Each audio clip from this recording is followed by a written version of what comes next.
Στα αγγλικά, τα phrasal verbs είναι συνήθως εκφράσεις που αποτελούνται από δύο μέρη. Ένα ρήμα και ένα επίρρημα, για παράδειγμα breakdown, ένα ρήμα και μία πρόθεση, see to, ή ένα συνδυασμό των δύο, για παράδειγμα look down on.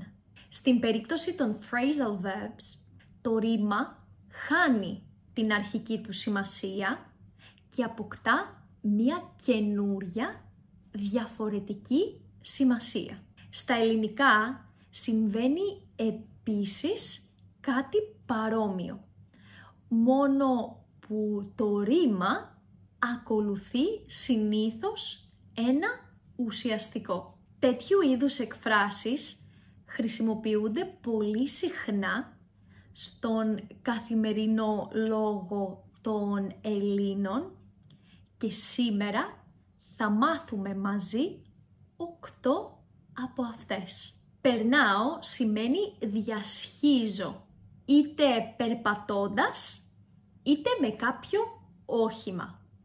Με ένα αυτοκίνητο ή με ένα ποδήλατο. Για παράδειγμα, όταν περνάμε τον δρόμο, κοιτάμε πάντα δεξιά και αριστερά. Όταν όμως λέμε ότι περνάω τον χρόνο μου, τότε σημαίνει ότι αφιερώνω χρόνο σε κάποιον ή σε κάτι. Για παράδειγμα, όλο το καλοκαίρι περνούσα τον χρόνο μου κολυμπώντας. Όλοι πιστεύω ότι γνωρίζετε το ρήμα κάνω. Είναι ένα από τα ρήματα που μαθαίνει κανείς ήδη από τα πρώτα μαθήματα ελληνικών. Το ρήμα κάνω έχει πολλές και διαφορετικές σημασίες. Πρώτο στη λίστα με τα συνώνυμα είναι το ρήμα φτιάχνω. Όταν χρησιμοποιούμε όμως τη φράση κάνω τον κόπο, τότε σημαίνει ότι πρέπει να κάνουμε κάτι, μία εργασία που συνήθως δεν είναι και τόσο ευχάριστη. Ο κόπος, με άλλα λόγια, είναι η κούραση. Πάμε να δούμε αυτή τη φράση μέσα σε ένα παράδειγμα. Μπορείς να κάνεις τον κόπο και να μου φέρεις ένα ποτήρι νερό. Το επόμενο ρήμα είναι το ρήμα βάζω, που σημαίνει τοποθετώ. Βάζω τα βιβλία μου πάνω στο ράφι ή βάζω τον υπολογιστή μου πάνω στο γραφείο. Όταν όμως κάποιος βάζει τα γέλια, τα κλάματα ή τις φωνές, σημαίνει ότι αρχίζει να γελάει, αρχίζει να κλαίει ή αρχίζει να φωνάζει. Πάμε να δούμε μερικά παραδείγματα. Όταν άκουσα την ιστορία της φίλης μου, έβαλα τα γέλια. Ή μόλις συνειδητοποίησε ότι έχασε το πορτοφόλι της, έβαλε τα κλάματα. Το μικρό αγόρι έσπασε το βάζο και η μητέρα του έβαλε τις φωνές. Και στις τρεις περιπτώσεις το ρήμα βάζω έχει την έννοια του ξεκινάω, του αρχίζω να κάνω αυτό που λέει το ουσιαστικό. Όταν βάζω τα γέλια σημαίνει ότι ξεκινάω να γελάω. Τέταρτο στη σειρά είναι το ρήμα κόβω. Όταν κόβω κάτι, όταν κόβω για παράδειγμα ένα καρβέλι ψωμί ή μία τούρτα, σημαίνει ότι το διαιρώ σε μικρότερα κομμάτια ή σε φέτες.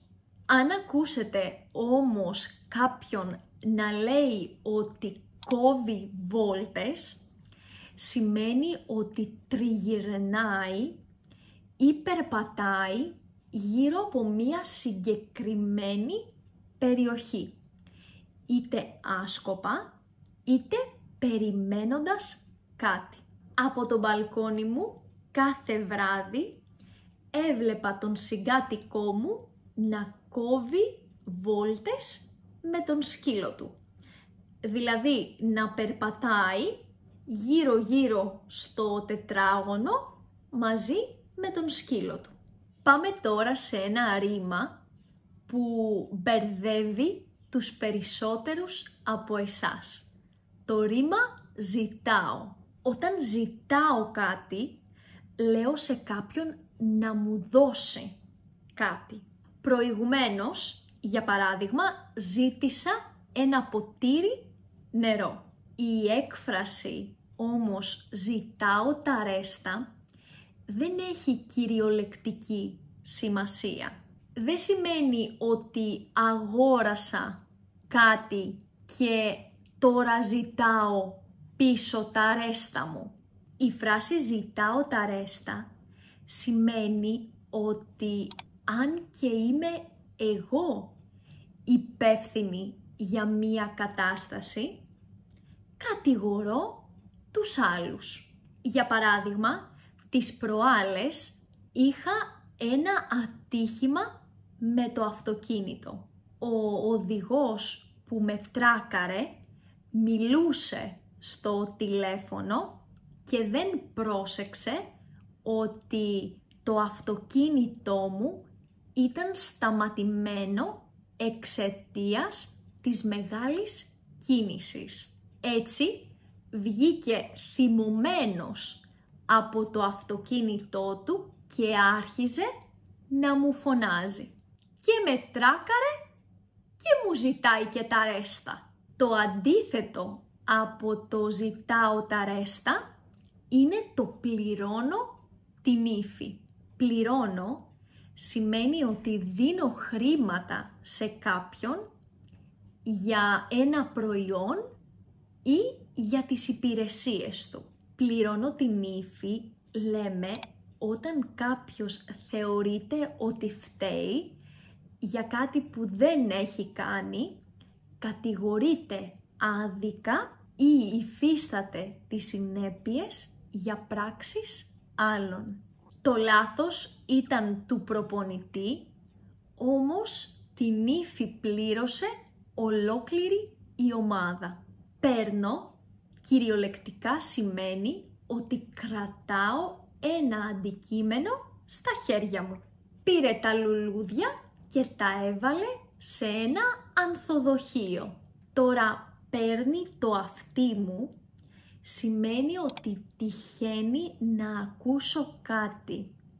Ακούω κάτι κατά λάθος. Για παράδειγμα, πήρε το αυτί μου ότι με την καινούρια χρονιά η εταιρεία θα αυξήσει τους μισθούς μας. Τέλος, βγάζω σημαίνει αφαιρώ. Για παράδειγμα, φοράω το κασκόλ μου και βγάζω το κασκόλ μου και το βάζω στον καναπέ. Η φράση όμως βγάζω χρήματα σημαίνει κερδίζω χρήματα. Για παράδειγμα, ένας τρόπος για να βγάλει κανείς χρήματα είναι να ξεκινήσει μία δική του επιχείρηση. Αυτό λοιπόν ήταν το σημερινό μάθημα. Αν θα θέλατε να κάνω και ένα δεύτερο βίντεο με τέτοιου είδους εκφράσεις, μην ξεχάσετε να κάνετε like ή να αφήσετε ένα σχόλιο. Εμείς θα τα πούμε την επόμενη φορά στο επόμενο μάθημα. Μέχρι τότε, φιλάκια πολλά!